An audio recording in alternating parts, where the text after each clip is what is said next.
Vijayanagar umpire के architect की पूरी दुनिया में तारीफ होती थी। कहा जाता है कि जब बुक्का प्रथम राजा बने थे तो उन्होंने बिल्डिंग्स और मॉन्यूमेंट्स बनाने के लिए दुनिया भर के आर्किटेक्ट और कारीगरों को विजयनगर बुलाया था। विजयनगर साम्राज्य के ज्यादातर राजाओं ने यहाँ आर्ट एंड कल्चर को बढ़ावा दिया। यहाँ कई मिली जुली बनावट के सैकड़ों मंदिर, महल, किले और बाजार बनाए गए हैं। चालुक्य, होयसल, पांड्या और चोल बनावट का मेल विजयनगर अंपायर के कई आर्किटेक्चर में देखने को मिलता है। तो वहीं 14th सेंचुरी के राजाओं ने दक्कन बनावट में कई मेमोरियल्स बनवाए जिनमें मेहराब और गुंबद नजर आते हैं। बाद में पूजा पाठ के लिए द्रविड़ बनावट के गोपुरम शामिल किए गए। कृष्णा नदी से लेकर कन्याकुमारी तक द्रविड़ शैली के मंदिर बने हुए हैं। द्रविड़ शैली में बने मंदिर कई मंजिला होते हैं। मदुरई का मीनाक्षी मंदिर द्रविड़ बनावट का एग्जाम्पल है। तुलु वंश के राजा कृष्णदेव राय ने अपनी मां नांगल देवी की याद में विजयनगर के पास नागलपुर नाम का एक नया शहर बनवाया था, जहां का आर्किटेक्चर देखने लायक था। कहा जाता है कि इसे विजयनगर और हम्पी से भी भव्य बनाया गया था, जहां पर बड़ी बड़ी बिल्डिंगें, मंदिर, मठ और तालाब बनवाए गए थे। यहाँ के बाग बगीचे बहुत ही बड़े बड़े और सुंदर थे। सुंदर चित्रकारी, नक्काशी और मूर्तियों से इस पूरे शहर को सजाया गया था। खूबसूरती और कला के मामले में नागपुर नगर विजयनगर को भी पीछे छोड़ता था। विजयनगर के आर्किटेक्चर की बात करें तो यहाँ के राजा के लिए बनाया गया मीटिंग हॉल बिल्कुल अनोखा था। ये करीब 40 खंभों पर टिका हुआ था। यहाँ पर राजा के लिए इतना बड़ा और भव्य सिंहासन बनाया गया था जैसा कि किसी और दूसरे राज्य में नहीं था। कहते हैं कि यह सिंहासन राजा कृष्णदेव राय ने उड़ीसा को जीतने की खुशी में बनवाया था। इस पर जानवरों और इंसानों की कई स्कल्पचर उभारी गई थीं। इस सिंहासन में यूरोप की गॉथिक कल्चर का भी रूप देखने को मिलता था। विजयनगर की किलाबंदी भी नायाब थी। 7 घेरों में विजयनगर की किलाबंदी की गई थी।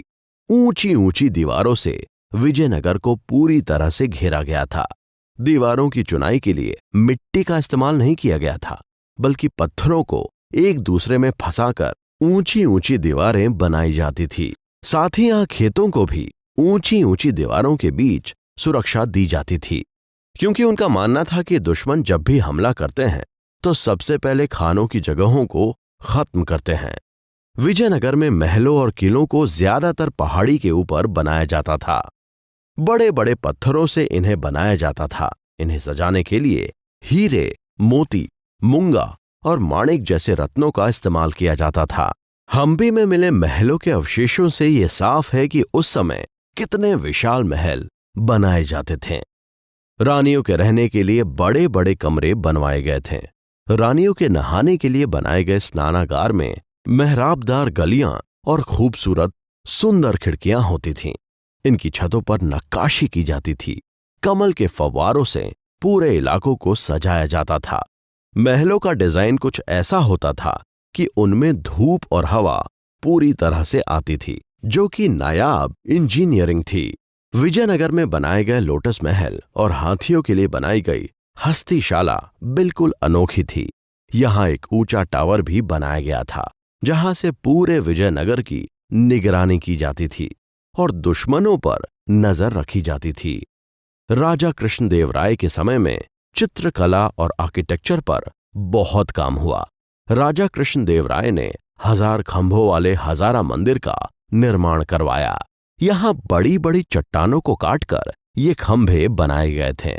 इस मंदिर में रामायण और महाभारत में हुई घटनाओं की झलक देखने को मिलती है। मंदिर की दीवारों, खंभों और छतों पर रामलीला को दिखाया गया है। इसकी कलाकृतियों में हाथी, घोड़े, नाचती हुई लड़कियां और मार्च पास्ट करती हुई सेना की टुकड़ियों को दिखाया गया है। अपने लिसनर्स को हम बता दें कि रामायण में गरुड़ ने एक बहुत बड़ा रोल प्ले किया था। जब रावण ने माता सीता का अपहरण कर लिया था, तब गरुड़ ही सबसे पहले माता सीता को बचाने के लिए आगे आए थे और उन्होंने रावण को मारने की कोशिश भी की थी, लेकिन सीता माता को बचाते बचाते गरुड़ की जान चली गई थी। इसीलिए इस मंदिर में गरुड़ की महानता को दिखाने के लिए ढेर सारे पंखों वाले गरुड़ की कलाकृतियों को भी दिखाया गया है। इस मंदिर में लिपाक्षी बनावट की झलक देखने को मिलती है, जो कि रामायण और महाभारत से जुड़ी है। हजारा मंदिर को बनाने के लिए ग्रेनाइट पत्थर का इस्तेमाल किया गया था।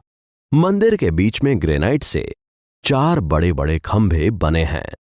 मंदिर के बाहर की गई नक्काशियों में भगवान बुद्ध की मूर्तियां भी देखने को मिलती हैं, क्योंकि कहा जाता है कि भगवान बुद्ध विष्णु भगवान के 9वें अवतार थे।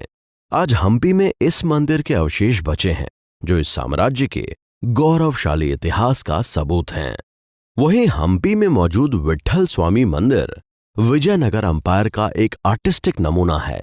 ये मंदिर तुंगभद्रा नदी के किनारे पर बना हुआ है, जिसमें द्रविड़ शैली देखने को मिलती है।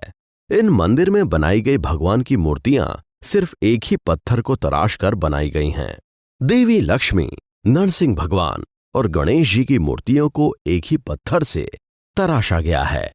इन मूर्तियों को गर्भगृह में रखा गया है, जिसमें केवल पुजारी को ही जाने की परमिशन है। विट्ठल मंदिर में कठिन से कठिन नक्काशी को भी बड़ी ही खूबसूरती से उकेरा गया है। मंदिर के खंभों में बारीक नक्काशियां की गई हैं। विट्ठल मंदिर में 56 ऐसे म्यूजिकल खंभे हैं, जिन्हें थपथपाने से म्यूजिक सुनाई देता है, जो अपने आप में बेजोड़ है।